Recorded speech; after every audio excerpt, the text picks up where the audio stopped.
वज़ीर-ए-आज़म शहबाज शरीफ के बेटे सुलेमान शहबाज की वतन वापसी। इस्लामाबाद हाई कोर्ट ने सुलेमान शहबाज को गिरफ्तार करने से रोकने का तहरीरी हुक्मनामा जारी कर दिया है। दरख्वास्त गुजार वकील के मुताबिक सुलेमान शहबाज खुद को अदालत के सामने सरेंडर करेंगे।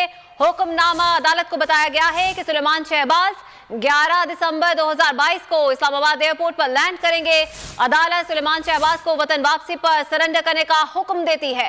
हुक्मनामे में कहा गया है सुलेमान शहबाज को अदालत में सरेंडर करने तक गिरफ्तार न किया जाए और दरख्वास्त को 13 दिसंबर को दोबारा समाअत के लिए मुकर्रर किया जाए। इसका बाज़ाब्ता तहरीरी हुक्मनामा जारी कर दिया है। वज़ीर-ए-आज़म शहबाज शरीफ के बेटे सुलेमान शहबाज की वतन वापसी का इस्लामाबाद हाई कोर्ट का जो हुक्मनामा था उसको तहरीरी तौर पर जारी कर दिया गया है। दरख्वास्त गुजार वकील के मुताबिक सुलेमान शहबाज खुद को अदालत के सामने सरेंडर करेंगे। अदालत को बताया गया है कि सुलेमान शहबाज 11 दिसंबर 2022